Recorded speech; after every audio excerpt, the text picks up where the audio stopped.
Jumpa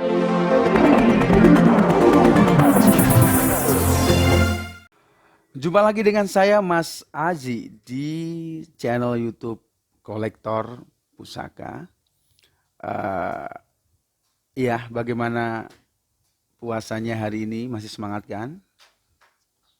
Iya, saya harap Anda juga selalu semangat setiap harinya, selalu semangat menjalankan ibadah puasa karena ini sesuatu hal yang wajib bagi muslim yang berakal. Dan bagi teman-teman non-muslim, saya dengar juga banyak sekali yang cukup banyak ya mencoba untuk melakukan puasa dan mereka mengatakan berat dan mereka mengakui kalau memang puasa Ramadan itu suatu hal yang wajib. Mereka mencoba dan menyatakan memang wah sangat haus, saya lapar dan lain-lain. Ya itu memang salah satu ritual yang diwajibkan untuk umat muslim dari Allah Subhanahu wa taala dan sebagaimana banyak yang mengatakan ada banyak sudut pandang yang berbeda di mana orang yang berpuasa itu harus dihormati dan maksudnya dihormati oleh orang yang tidak puasa, jangan sampai makan atau minum di sebelah atau di depan orang yang berpuasa dan lain-lain. Dan juga ada yang mengatakan tidak apa-apa, silahkan makan atau minum, itu hak Anda dan saya juga punya hak untuk berpuasa. Jadi saya tidak butuh dihormati, saya pun juga menghormati orang yang tidak puasa. Jadi sebenarnya indah seperti itu. Ketika Anda berpuasa ingin dihormati, justru Anda itu beragama yang tidak terhormat. Biarkanlah mereka yang tidak berpuasa sebagaimana dia melakukan kehidupannya sehari-hari. Jangan berharap berpuasa itu dihormati, tetapi mendapat ridho dari Allah Subhanahu wa taala. Dan Mas Aji kan ada yang mengatakan kalau tidurnya orang berpuasa itu sama dengan beribadah. Itu benar. Ada beberapa hadis yang mengatakan demikian. Tetapi yang perlu digarisbawahi di sini adalah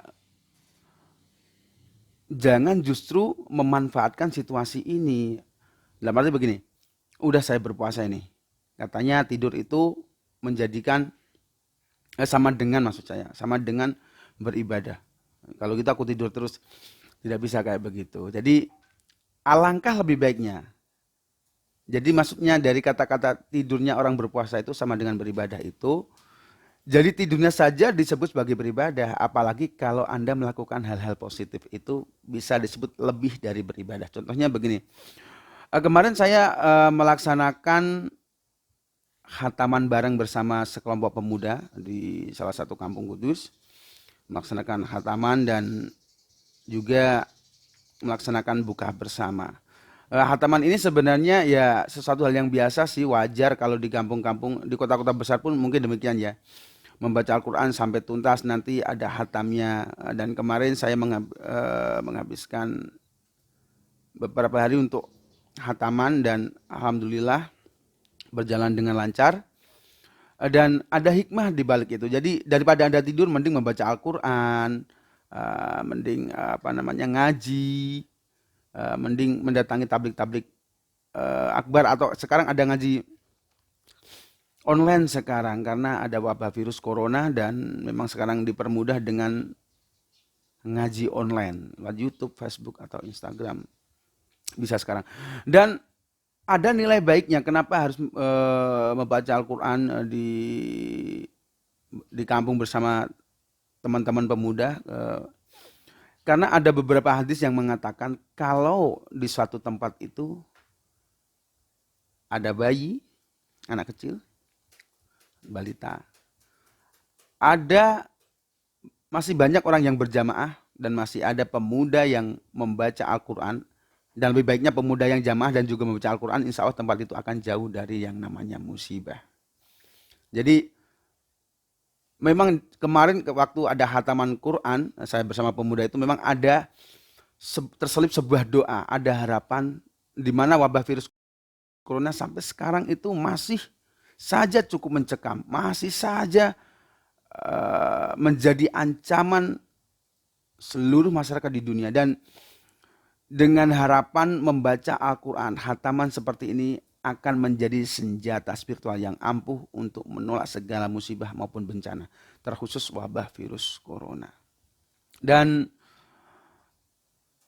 itu memang bukan harapan saya pribadi, mungkin semua manusia di muka bumi ini pasti mengharapkan wabah virus corona ini cepat berakhir. Karena apa? Sangat mempengaruhi segala aspek kehidupan, termasuk dalam aspek ekonomi. Banyak pengangguran karena dipecat dari perusahaan, juga banyak pedagang yang sepi dagangannya, banyak orang yang ojek online juga sepi, banyak orang yang biasanya setiap hari dapat pemasukan banyak, akhirnya anjlok pendapatannya.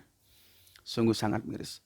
Dan saya harap jangan habiskan waktu Anda untuk tiduran saja atau rebahan ya, bahasa anak sekarang yang lagi ramai bahasa populer itu rebahan.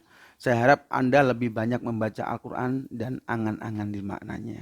Di bulan puasa seperti ini tidak melulu ya kita harus berdiam diri kita tanpa kegiatan. Misal kita karena masih merasa lapar, masih pengen minum, haus begitu, dan kita berpangku tangan di rumah tidak ngapa-ngapain, menurut saya kurang tepat.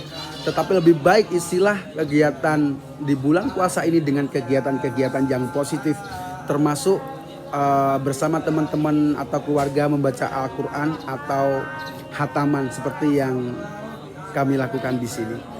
Dan semoga dengan cara membaca Al-Quran seperti itu, insya Allah kita terjauhkan, dijauhi yang namanya bencana atau musibah. Semoga puasa Anda tetap semangat dan berkah.